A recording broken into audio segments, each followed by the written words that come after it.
Mario esan da bena, mobilak, zeleko ziko horretik, bale?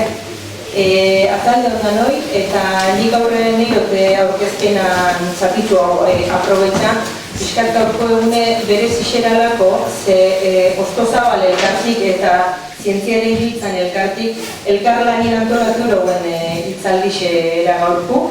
Ostozabal elkartik berretxuko elkarte bat da, bertoko espezifik landaketi eta bertoko basun berreskurapena sustatzen da dena. Eta horretxeaz lotuten egin duen hitzaldi zientifiko bat ekarri, eta horretxeetako etorri Iñaki Etxebeste, Aramaixoku bera, biologizan lizentziatu beran sasoi eta doktoretzi emana, Noruegan, Frantzin, Berton bera hainbat ikerketa garatura dena, beti basogintziaz erlazionatutako lagun handixe, eta horrek ilusio handiz itxesta bera gaur hemen egotik. Eta azkanengoko urtitan, 2018 aurrera, errez kooperatibin sortzaietako bat, eta errez kooperatibatik sortutako Tantai baso jabe kooperatibi. Tantai baso jabe kooperatibi bebai bultzatzen dau, bertoko espezixitan oinarritutako estaldura jarraidun basogintza eredu bat, gu gaur egun ez gazen oitxute eredu bat, eta gaur horretxen hausnarketa guztik lantzea dator Iñaki batez da. Eta Iñakik beran hitzaldi amatxutakun, eonguriz galderak, betiko morun, eta galderak amatxute gero, berretxuko Ostozabal elkartin aurkezpenaen gorou, zeu edanok jakitxeko, baurtxe berretxun, barala elkarte bat biarrin, gitxike, bertoko basu berreskuratzeko, eta ondarrure zabaltzile guztako letzakiela, eta berton bazkidik eta laguntzeko jentibale horprest, ongi etorrexak izango litxak ez da. Eta beste bai, Iñaki? Deneko dugu, nortatu laguntu. Denek zentzipen hitza izan du. Eta gero, errezari. Eta beste bai, Iñaki, zer.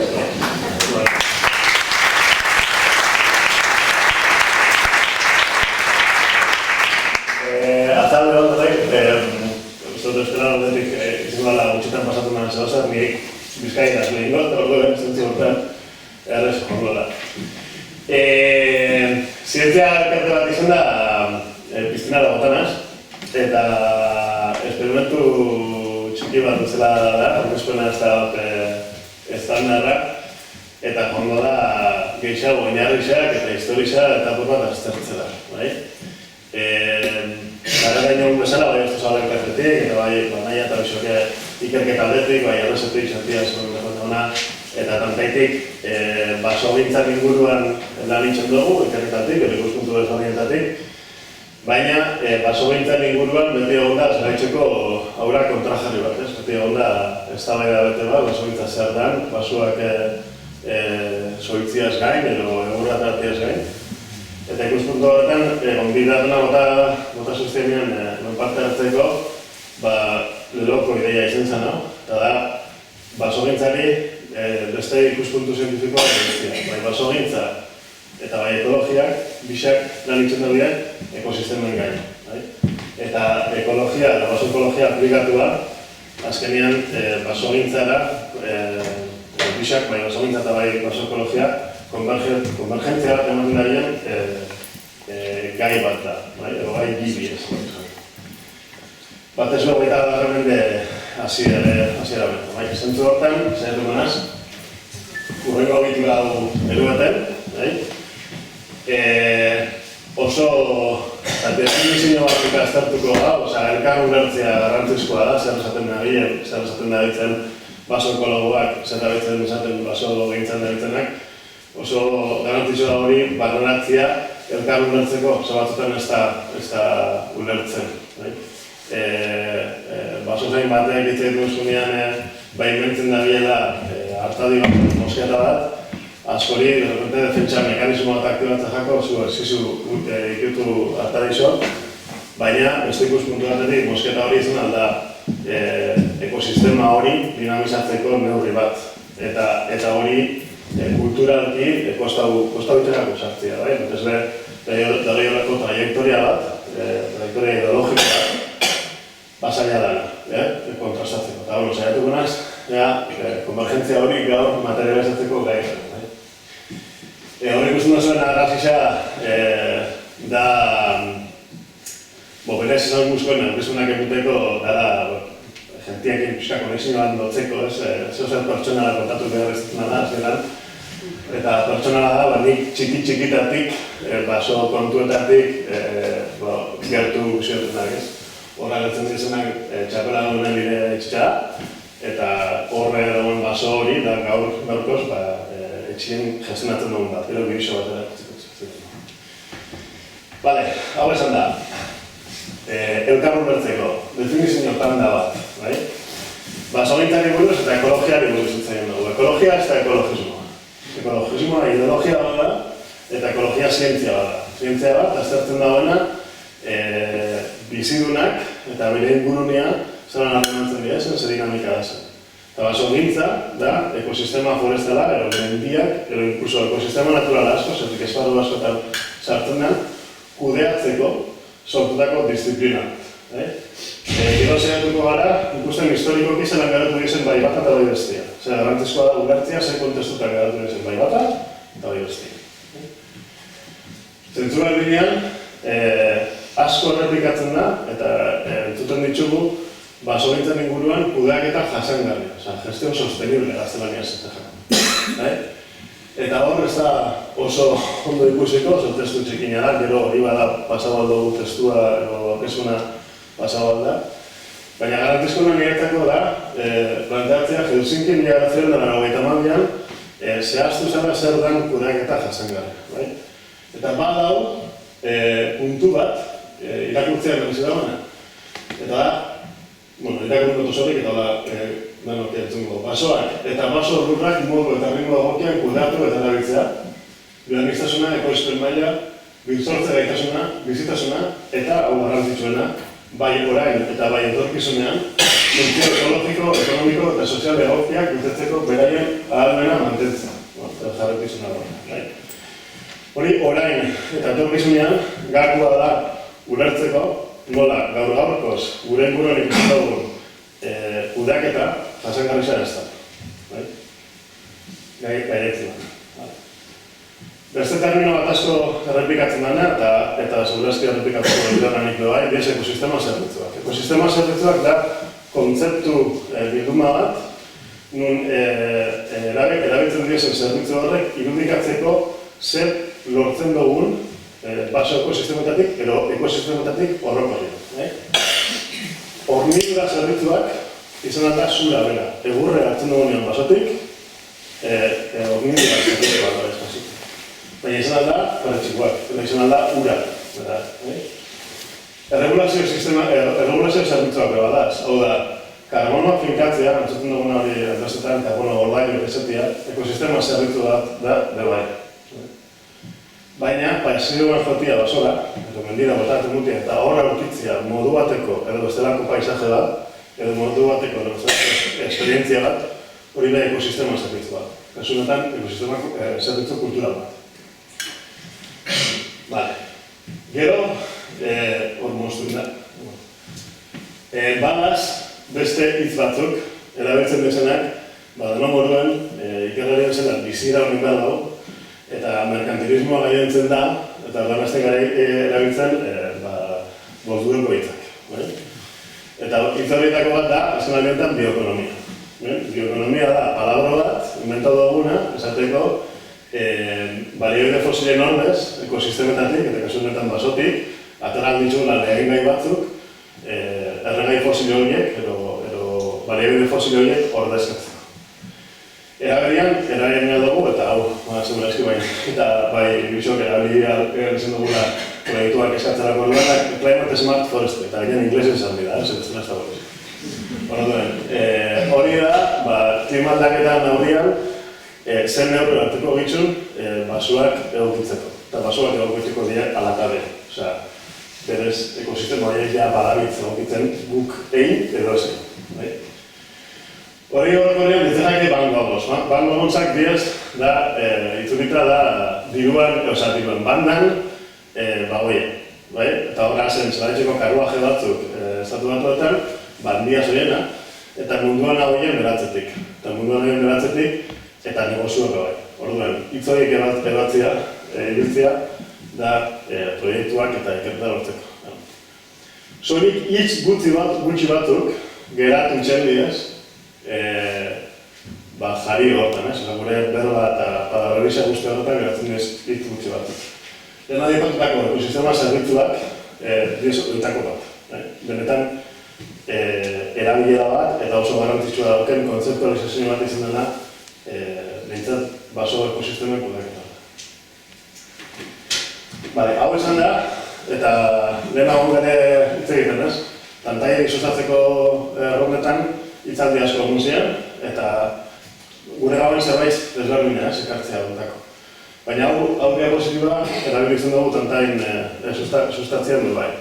Liburu hori zerbait irakurtzea nebadun oso gaien liburuan, eta gaurko aurkezpena bera asko oinarritzen da liburu horretan. Kritika de la silvicultura delako liburu hau, itzuli izan, inglesetik, eta hor, azaltzen da nola basogintza 20.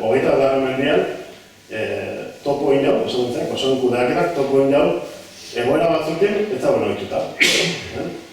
Bai klima larrialdia, bai gaitz berrixak, bai zurrito berrixak, bai ekonomian globalizazioak eragin dizu erronka batzuk, dienak oso zaiak. Oso zaiak planifikatzeko, eta batez bera gabitzen hitz egiten basuena, gero da gizon bezala, oso luzerako plangintzak eta oso luzerako kontuak. Proposamenen artean, badago zientifikoki oso esanguratsua den kontu bat. Eta da, planteatzen ditula, eta dago ulertzen dugu, dago paradigma aldaketa. Paradigma aldaketa esaten dut zau, basuak ulertzeko modu desberdin bat sartzen daude autorea. Eta da, ulertzea. Ekosistemak sare komplejo batzuk bezala. Hau da, ja ez da ertzen da baso jabia eta itxono moskera batzuk eta horrek sortzen da berari batzuk, baizik eta alderantziz edo dozin puntutatik sortu aldiezela baso horren egitura aldatuko dagoen kontzeptuak. Adibidez, Kinok eta Unestero, landetan, Portugalen azaltzen zauen gaitz bat azaltzea. Eta eragin dago, goizetik gauera, guztiz aldatzea landetako pinuen kudaketa eredua. Eta, ja, berrepente, objektuak dire oso dugu. Orduen, ziurrenak asun hori, edo aurretik planifikatu eza, inkorporatu beharra daukagu gure egunerotasuneko erabaksia. Ezin dugu esan, gauz hartu bihot, ez dakiz erre espezie, nire zeneadadek diru hartzeko. Ezin dugu esan, zatik ezin dugu erra. Iko gu alduguna. Baina, hortik horrela. Bale, errebizioa historiko bat, eta hau, bi modutan plantea dut. Bata, oso modan da, eta aurkeztu nahi txeko lehen hona egiten asko, adimen artifiziala, ez? Ia erako hori, eta aurkeztu nahi prestatzerako orduan asko erabitu. Ningu lotza barik izan dut. Gainera, konstiente izan barara, logitzak nire ikuspunta hori da, ia etorri da geratzeko, guk nahi edo ez hemen ingurra eroki behar dugu, eta berakin lan ikasi behar dugu. Eta zentzu hortan asko laguntzen da. Baina, adibidea, ez da ikusiko pintarentez, batez dugu. Hendik adet minutzen, ez? Basogintza eta baso ekologia, zen asketa klase da, zen konvergentzia klasitzen. Eta hor, bi bide irudikatzen ditugu, eta altzen da gaur egungo biharretan. Ez egitese, erako dela repasau dugu itxetarako, horre ipatzen dira kontu batzuk, bata adibidea.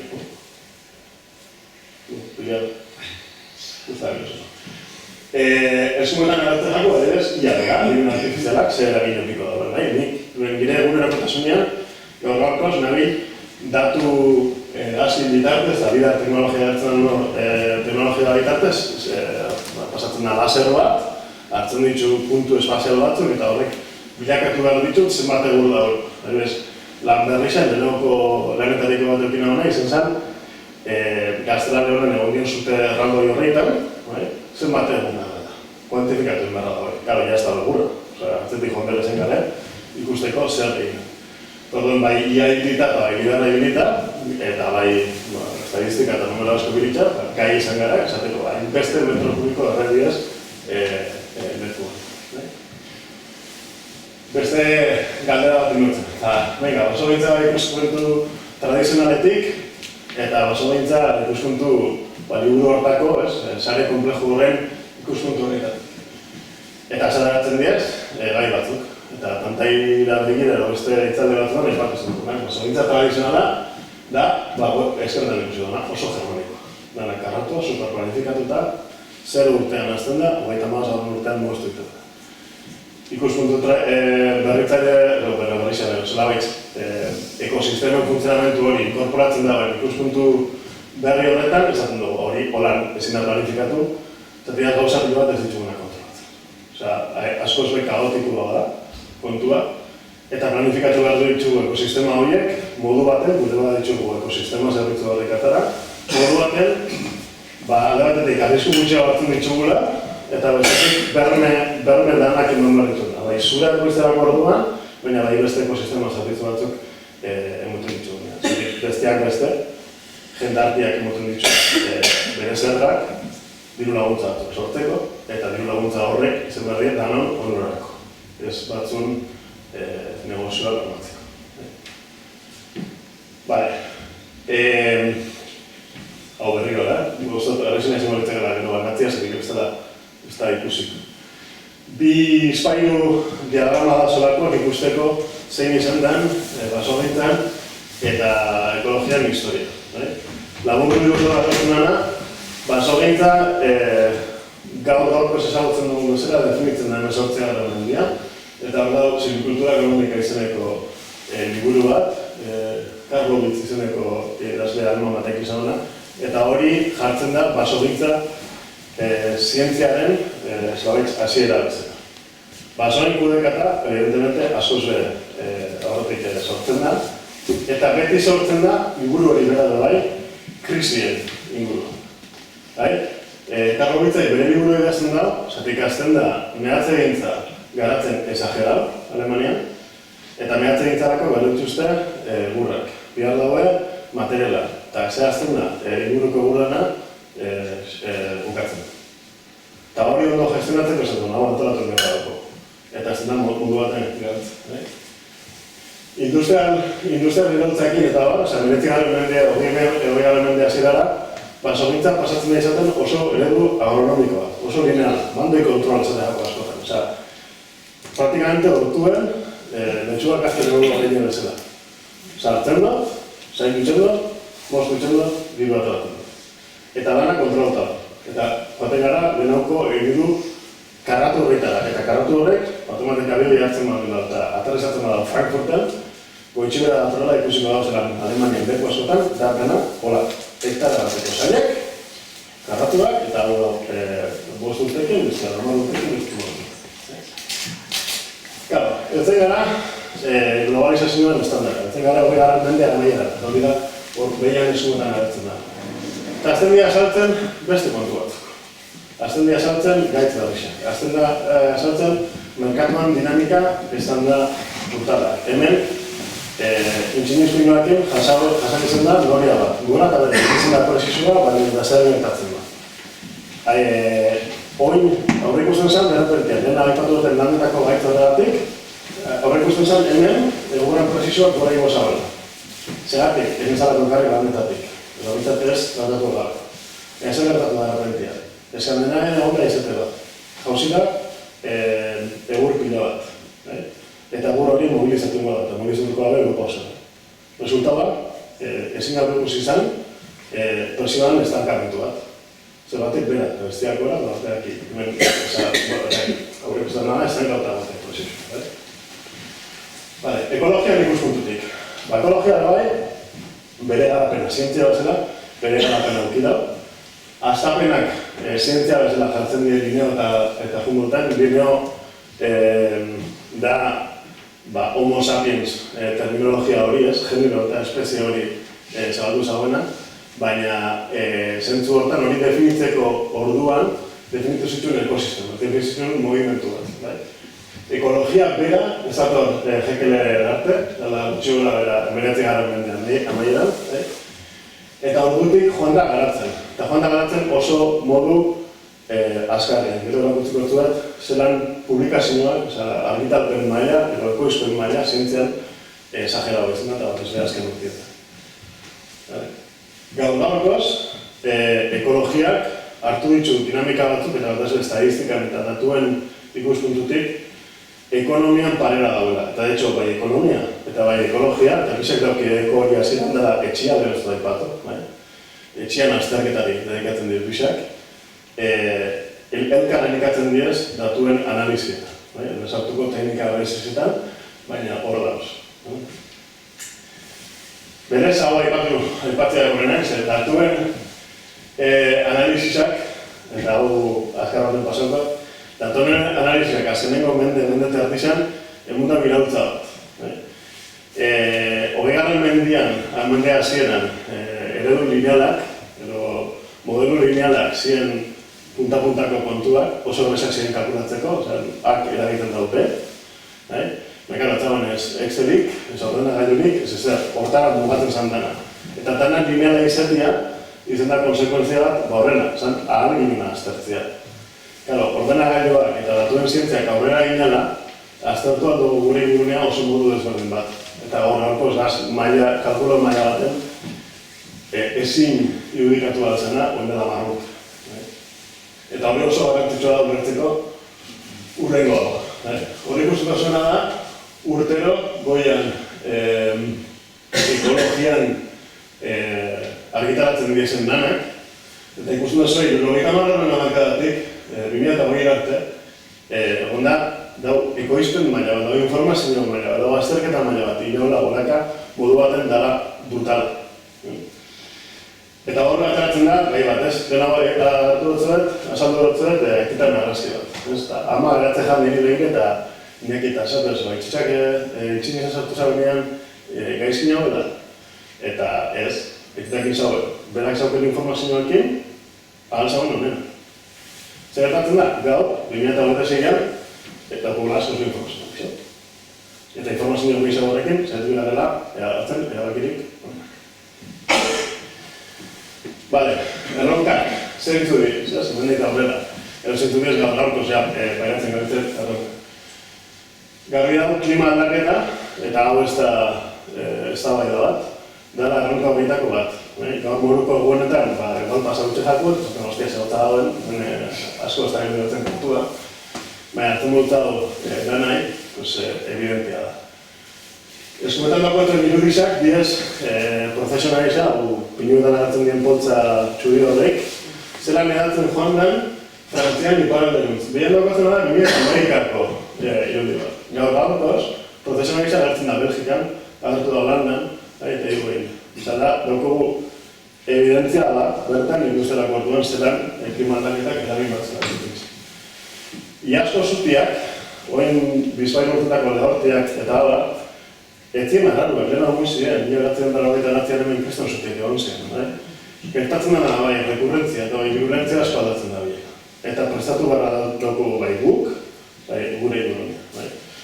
Gai rekurrente bat izango da, horrengo urteetan, baso behintzat, zelan herri ingurutako basuak, konexio urbano eta forestalan arteko konexio hori, nola moldatzen dugun zuten ikuspuntutik. Eta zuretzaile batzuk, kontu batzuk horrela nintzen. Beste parametariko bat. Apena horrean agertzen den grafika, ez dara ondo ikusten. Bioekonomia, dena dukatu dugun parafo hori, palabra hori bakatu. Eta biodibertsitatea. Garbi dago, gure dugula plastikoen erabilera, gure dugula erregai fosile horren erabilera murriztea. Garbi dago, zentzu hortan, basotatik eta balizagarriak dizen irudituretatik, zura bera, beharrezkoa da. Ekoiztu gara dago guzuna. Kontua grafiko horretan da, zelan optimizatzen dugu. Azken mendian, eta prozesu industrialen gatik, eta linearizazioen gatik, tendentzia izan da maksimizatzera. Zelan atarakutza dugu geixen, egur geixen basoan. Zelan atarakutza dugu geixen itxasuai. Dana geixen, ez? Baina hori konturatzen gara, ez da bakarrik egurratare behar duguna. Da zela beste gai pilo bat, beste zerbitzu batzuk, beste ekosistema zerbitzu batzuk, eta behar duguna. Eta jazta maksimizazioa. lehentasun bat baizik eta optimizazioa. Zena ateratzen ditugu, ekosistema zerbitzu guzti hauek modurik erabilkorrean. Eta hor gainentzen da, estaldura jarraituko basogintza delako basogintza eredu bat. Eta tantai sortu zena hori sustatzeko, baso jabe produktuen berriak. Estaldura jarraituko basogintzak ez dau geixau, ero hobeto, ero sortuko segun eta zein da gure helburua. Sortzen ditu etekin ekonomiko batzuk nahikoak, eta optimizatu ditu beste zerbitzu batzuen aproxionamentu. Eta hori gero gure gozue, lusatu behinik ez da bera bat. Gainera bizia da konflikto entorno baten, ez? Nun, uste dugun, babestia, reserva integral batek, ordezkatzen dauela, edo konpensatzen dauela beste leku batean lokalitarela jartzea. Baina ez batek, ez bestiak, ez dago betetzen optimizazioa dago. Baten gabit, zelaiteko reserva integral bat itzen, saiestuz hori inguruan da zen beharrak, behimagun ezin dagoela atara zu egurra bertan bizizan den mazterpetan batek. Eta bestian, saiesten dugu, biodiversitatearen garapena, o beste zerbitzu bat, ez da bermatzen urean kalidade. Beste bat da, landa eremuan ustuketa jarriko da asterizko batean, zatik berez landa garapenan ustuketa arazo bat da, Europan mailan. EAN eta batez be Bizkaia eta Gipuzkoan, da geixau urrundu ingarela mentalki, landa gunetik, bertan bizi gara baina ja ez dugu intelektuatzen den beste.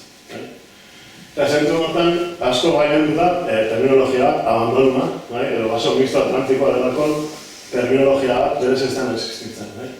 Horri ikusten duzuen basoa da, lehen hau arrantzkizan nire aixiaketan landu zari duen pinibizia. Eta pinibizia eskuzen ikusten esan andorren piztunen iztizia. Aresti horrek, ondo gestionauta, beta bitxokena deportutako ekosistema zerbitzu denak. Zura barne. Zerbitzan zura oso asko apresiatzen da. Orduan hor, kudeaketa horretan, eta orduan horretan egon aldi zen aukerak aztertu behar batu gara optimizatzen. Segurazki guztuketa horretan, eta zuten gaixaz bueltabaz, abertzantzak dauke rolik garrantzitsuan. Eta abertzantzak estensiuak. Gure ingurua, arrisku maila altu baten da, paragogikoa izan aldan kontu bategatik. Eta inoiz baino baso gehiago dukido, eta hau dena jarraizen. Erkidegoak ez dago ezautu, edo Euskal Herriak ez dago ezautu lako baso estensiunei mendetan. Eta horrek eragiten dago dena kontinu bat izatea. Eta batez Bizkaia eta Gipuzkoan. Baldin bat, mila hartzen dara horretaraziko egoera bat oso arriskutsu den kontua da. Eta ja ez da basoako lagazenako zikin azenako, hori ez da zikin hori ondo da. Hemen kontinua da, gogula kontinuidade horizontal bat. Ez da lako bertzentzatik, zelai gutxi fatari zelako, ez da guarako diversidade paisajistiko bat. Eta hor espezien eztabaida edo egitura horren eztabaida galdu itzen da. Hemen ikerretatik nahiko garbi geratzen da hemen klabia dela diskontinuidade horizontal. Espeziekin sartu egin, pirofitua hori diela edo ez. Baina eztabaida horrek bigarren maila bat hartzen badago, kontinuidade horizontal bat baldin badago. Hori be, hor komenzatareko bat egiti hori, beraz, abertzantza sustatzia, buruan euki, zer oso garrantzitsua da. Egin buruan, abertzainekin diskusio asko goten da, eta talde ekologistetatik, eta zientziatik, eta ze karte sortzen da, bueno, ze intensiak egiten da, baina mundu da bien abertzaina zen dut dira. Txartu da bien nahi, pues, lagun. Eta beste gai ondietarikoa da, azarian, sarreran fototen. Digitalizazioak eta adimen artifizialak dakarri iraultza bat, ulertzeko basoak aztertzeko asmoa. Eta hori be, gero matematek ez dena batero badauke, inaldiz gauza oso lehen hau impensable. Eskuetan ikusten duzuena da eskainer horrek, dena epatu ertenak, hor pasatzen gara trasto bateaz, eta sortzen dugu gemelo digital bat. Eta gai gara, zehazteko esbakai ze enbor klase da zen. Eta ze kalidade, ze irten aukian dauen. Baina zehaztu bat ditugu, ze nitxo, ze biodibertsitateko ze aukera sortzen dira. Ero ze astu dugu basale horretan ze biomasa dagoen, zute kontestu baten zela evoluzionako den, edo zelan geratuko den hori simulatuan izateko. Behin simulatuta, datu ditugu, erabakisak nun jarri zuritzen dako akzeso bat, nun jarri puntu bat, eta Vale. Itzaldi izan testua behatzerako duen gaia, azkeneko parafoa da, eta guzti hau, eraldaketa hau guzti hau zelan da bila terrezitzen gure inguna. Ia bati galdatu nintzen, hemen haustura puntu hori ez, eta batetik beste dago etzenian, oso paradogikoa da, oso ritmo desberdinetan dabiltze egokitzen bai teknikari, bai baso jaurlarik arte, bai enpresa, bai ikerrari eta bar. Eta kosta bitzen da. Orokorrean, transferentzia tasa, ikerketatik zientziara hitz egiten da 10 bat urtetan, baina ezke kasu honetan igual da 20, edo 25. Eta kosta hau itzen da hori tormeatzen. Eta horrek eskatzen da, lehenago gara erdiko horreko hitz egiten, zer lan lortu hau pasatzea, eredu aktiboekin. Eta eredu aktiboak izan aldiz elkarteak, izan aldiz tantei moduko kooperatibak, eta zaiatzea erakustia, sortzia adibide sare bat, kostaleko jakona, baina denporaz, hasiko da maitza batzuk emunten, eta maitza horrek izango diez eredua. Europakin beste lekuatzunakin konparatuta oso atzien gaz, baina eskara bakarrak, oso gogoera antzerakoan dago resumo bat. Irlanda oso kasu berezi da. Irlandan basotze hori, hemen egun zan pinuen landaketa masibo hori, azkeneko 20 urtetan egun da, zitka izediakin. Irlanda oso nekazale dugu bat izan zen, eta nekazale ingurunea ustute joan da nenean, guri, zelabetz, hori gara nonde herrian den gertatu jakun bezala, gure intxinizminua garen zitka izan da. Baina hanbe, daz prozesu berdinakin. Bada estaldiak, bada oserakundiak, gaitzenak bueltan. Zitka izaia ez da irten dira. Oazen baitzatzen zelan lortu, benetan jasangarri zagan baso gintzara. Karo, hemen egondan hor, ez egon horretu gorriz, jatorri exotikoa daukien espeziak Euskal Herri mailan, borrez, jatorri natiboa daukien espeziak. Eta eskumitzen dauketuen animazioa, erakusten azkenengo 30 urtetan, zera zaldaketa nagusi egon diz. 30.000 hektarea gutxio, daz intxinizpinoan, nagusiki, Bizkaia eta Gipuzkoa.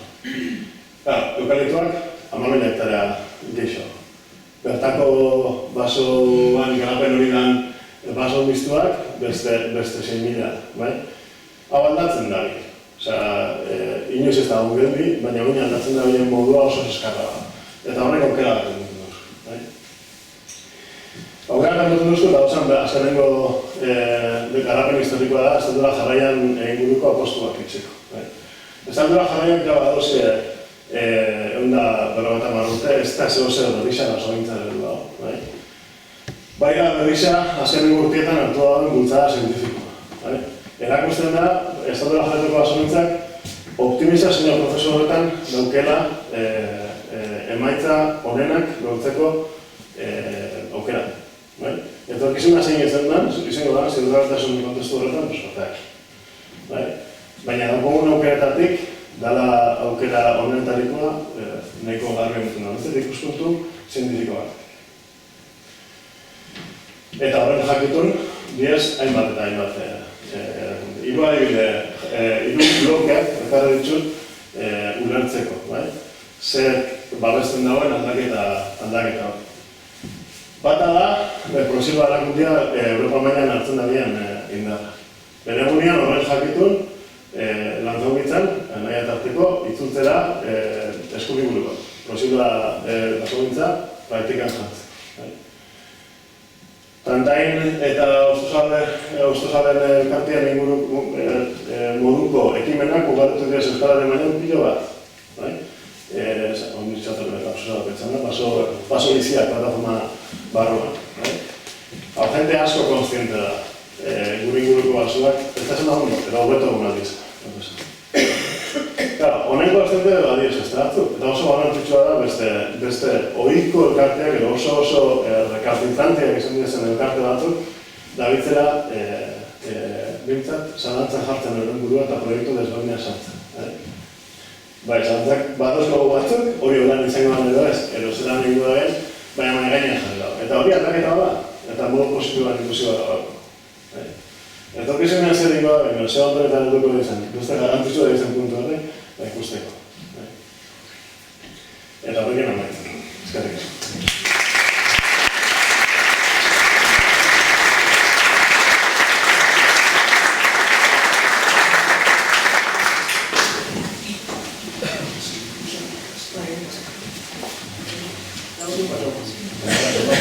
Eskerrik asko Iñaki. Bai, dispertzatzen dut, ez?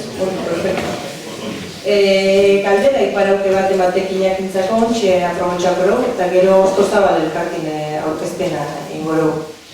Ino galderak? Ino kezpauken okemotu, bai.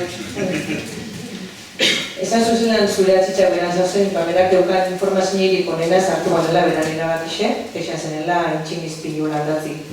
Onze usa beran ondoren, zein gozu zeuk? Vale. Se voy a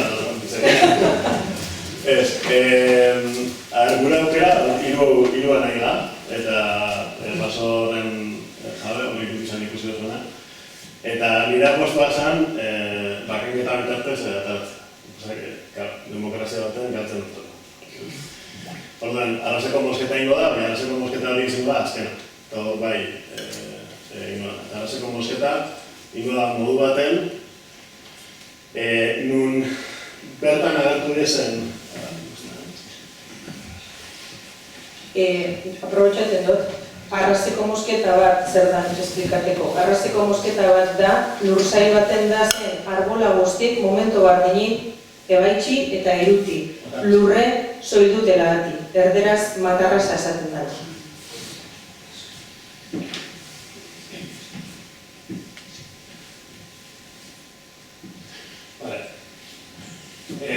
Hor bizo, puertan nahiela, ikusteko bat irudikatzeko zer da nazazpena. Hor, idea ez, holan ingo da, planifikoko da, hemen Europa mailan oso leku gutxitan dago hemen dagoen piztasaria. Indogu, sartura du gure basoak, gainera modu oso deskoordinatu baten pistaz.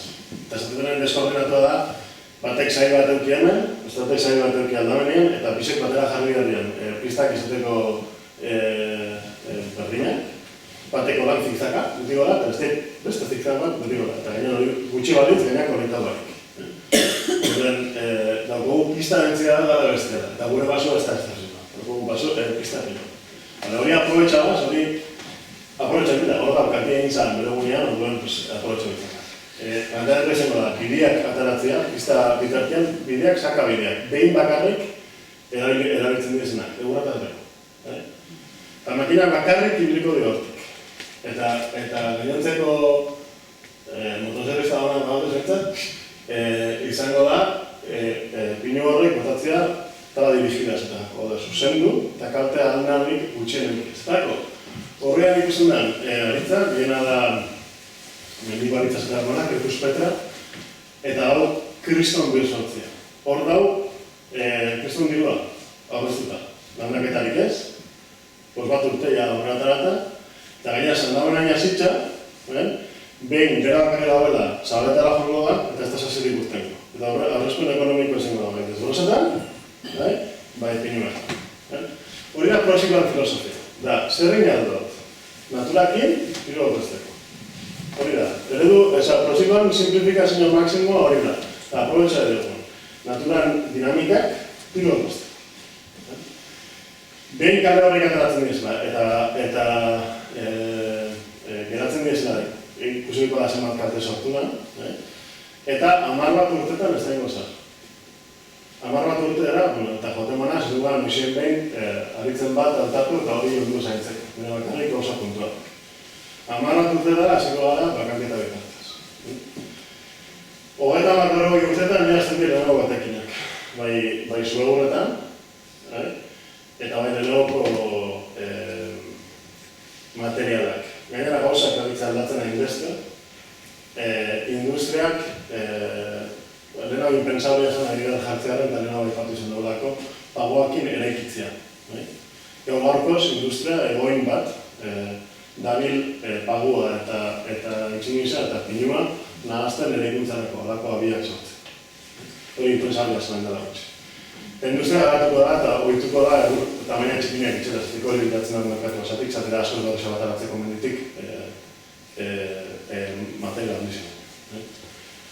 Eta behin hamar, berrogei urtetik aurrera izango da kalitatea sustatzea. Konsiloan beste adiretariko bat, estaldura jarretuko basaguntzen beste adiretariko da bakanketen bitartez, autaketa egiten duzu, seinala bitzen duzu, eta esatezu, arbola hori zain duen behar da kalitatea hobetzen jateko. Eta geroz eta balore gehiago daukotzu zutik. Eta ditza gaur-gaurkoz da Europa mailan gaur-gaurkoz zaten da egitokizunen inemistak. Gaur-gaurkoz da presio estabiliena daukena eta kalidade gehiagoa diru gehiago daukena. Hor da guztu. Eskerrik asko.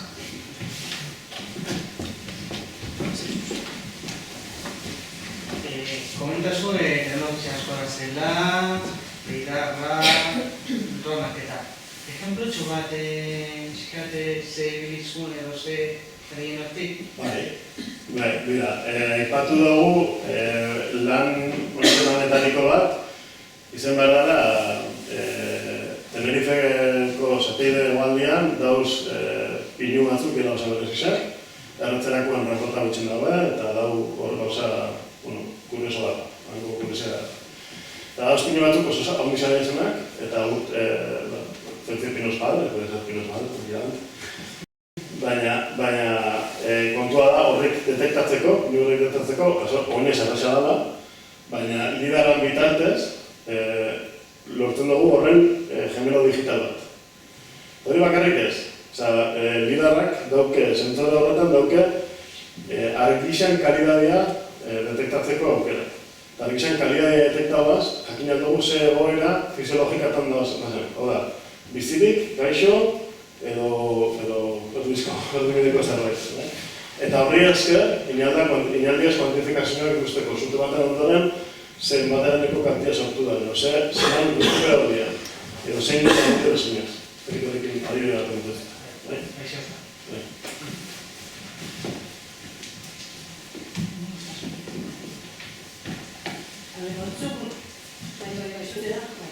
Ontzun irratixan entzunean zela Gipuzkoan batzorde bat sortu dela baserrixak ez galtzen duteko.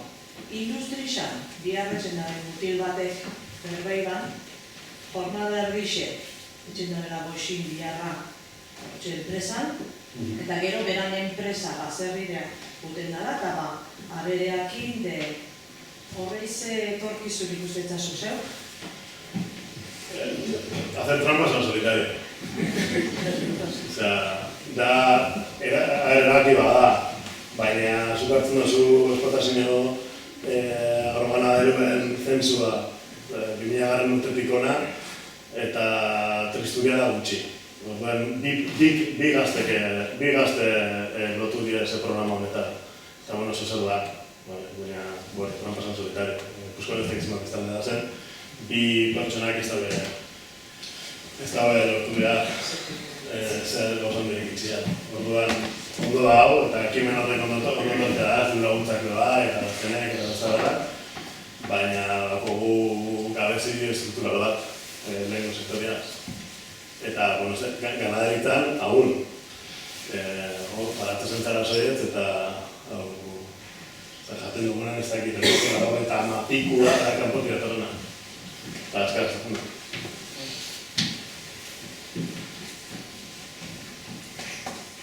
Taka beste bat. Egurran volumen alidar teknologiaz kalkulatin arire. Ulertzen duten ara zu lidar batea sartzen baso baten oinez, hortik lidaraz lortzezun puntu odeixe eukitxe, nahi, relativamente erreza ere zuzen ekurela hor dakasun kubikak kalkulati.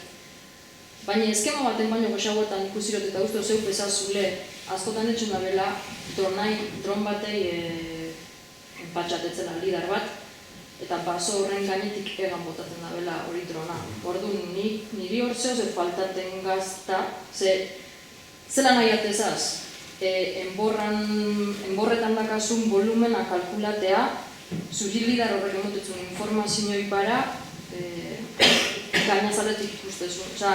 Baso horren gainazala, ostuk. Hor dato bat gexakruza bide minimo, zeuteran ez dut ulertzen, zela zen kubikak kalkulatu. Galdera hona da, eta oso pertinentia, ondo geratzen dut. Lidarra, erabiltzen da, lidarra danok ulertzeko, da arazto bat, behatzen dituzela argi seinale batzuk, eta gero, txokiten dago objektu baten kontra, eta bueltan jasotzen da. Eta galdu dagoen indarrakin, eta galdu dago, eta distantzia desberdinekin lortzen dugu itxia hiru puntu sare bat. Hor, urtietan apostua izan da, satrastuak, lidar sensoria izan da, jaundixak, egazkin ezitzen zen. Eta gainera, bota alzien puntu kantidadea, zien laser golpe kantidadea zan hain txikina, reboteak, reboteeta zitzen ditzen dugu, oso gutxi ziren.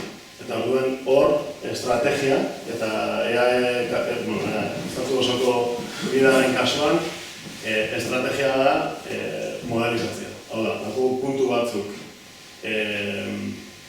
puntu jakin batzuk, paso batzutan, hartzen dugu laginak bertan, eta gero modelo estadistikoak eraikitzen dira. Eta hor, balixo guzkuna da, pentsatu dugu izera batutako bezala, basoen gaine. Eta izera horrek hartuko itxu bulto batzuk. Bultu horrek izolatu iten dira, eta bultu horietako bakoitza garru bat. Eta puntu bat topatzen jako, eta badakigu saltura dauen, zatik puntu batzuk eguko dira lurreraino, eta garaiera badauko puntu hori eta garaiera. Zeran dagoegun terrenuan. Parkatu, garaiera izan nahi zu, erokun orografiz irakizulako? Ez, puntu batzuk lurrera altzen diaz. Bai. Ez dietan akertzen, puntu batzuk lurrera altuko diaz, ez datu penborera, eta ez datu egadalunura, puntura.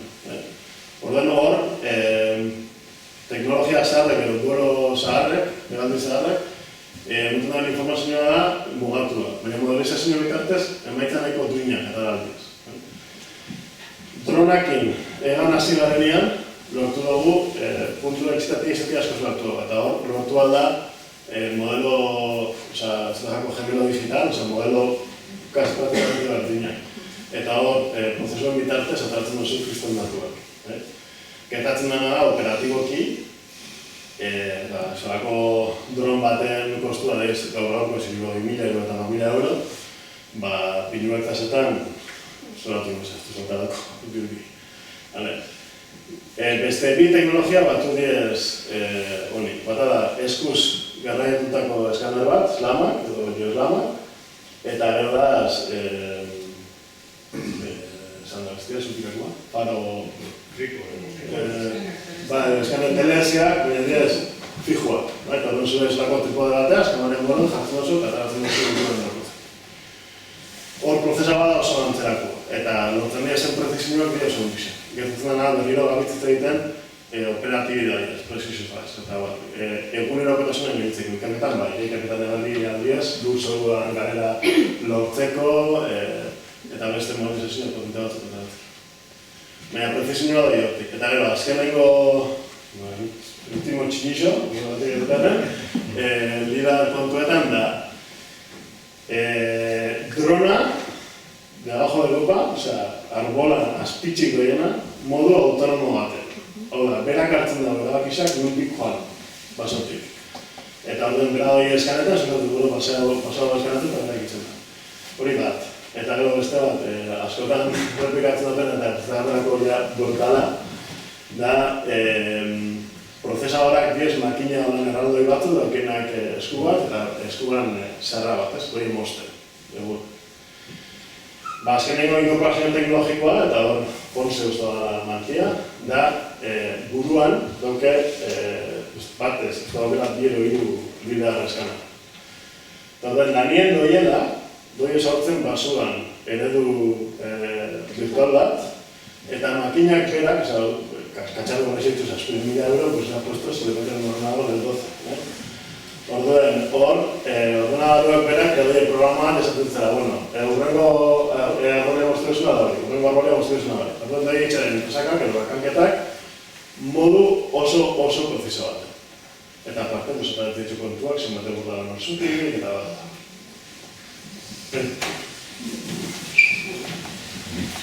Bueno, hon igual, urkoi eta unaiei lagotzau berbatzen, zu publiera, bitxarte. Eta urkok eta unaiek engolabe oztozabal elkartin aurkezpen.